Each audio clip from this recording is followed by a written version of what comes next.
I know I'm a bit late posting my reaction for Blue Beetle, but this movie was just too good that I had to. It's been over a month since the movie came out, so before I watched it, I had very low expectations. This is because while people did say it was an okay movie, a lot of the negativity was because it was unoriginal. And while this was true, there was still a lot of originality to this movie. For example, think back to the last time the main character's family knew that he was a superhero. The only ones that I can really think of is Iron Man and maybe No Way Home. But in No Way Home, it was reversed. Another thing is how there was already a Blue Beetle and Jaime was basically taking up the mantle again.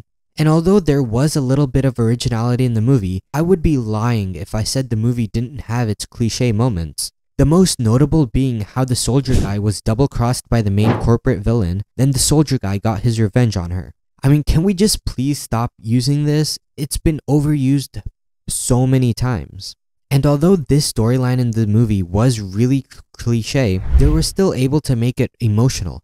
When the flashback played where it showed how the soldier was taken from his home, his mother killed, then he was non-stop experimented on, with his body ripped apart and put back together, it made me so sad. In fact, I would say this is one of the saddest moments in the entire movie. Now, until now, I've been only saying good things about the movie. So let's move on to some of the bad things. One of the biggest things I didn't like is the setting of the movie. I really didn't like how everything was really futuristic and it looked like really bad CGI. In my opinion, I really like the grounded settings where it looks like it could really exist in the real world. This is actually one of the things I really liked about the Snyderverse / the DCEU. The settings in those movies were really grounded. Everything felt real. But the futuristic city in Blue Beetle felt really distracting and off because it looked so fake. And that could have been because the CGI was rushed and that's why it looked so bad.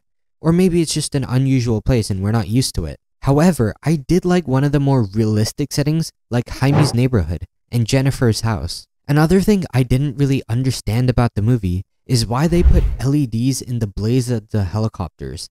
Did she want more FPS in the helicopter or something? Because the math isn't mathing. If you were gonna put LEDs, why wouldn't you put them in the blades themselves? That would have looked so much cooler than the rims. And now to the part which can make or break a superhero movie, the CGI. Now I have to say, if you don't look too closely in the CGI in the movie, it's not terrible per se.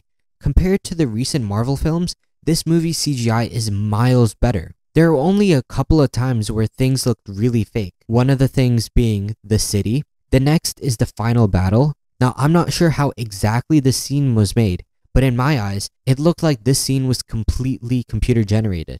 I felt like it would have been better if they had given the military dude a practical suit, just like they did with Jaime. This way, it would look real while still being able to use VFX to enhance it. And finally, this explosion scene was absolutely atrocious. The first thing I thought of when it happened is that there's no way there's this much fire. Like, I guess it looked cool in the heat of the moment, but as I think more and more about this scene, it just becomes more unrealistic. And that's true for the rest of the movie. It's just a fun movie where you don't have to put much thought into it. Sure, maybe the movie wasn't as original as other origin stories. Maybe we've seen it many times before, but at the end of the day, do I think I wasted 2 hours of my time on this movie? No. And with that being said, if you enjoyed this video, be sure to like and subscribe, and I'll see you in my next video.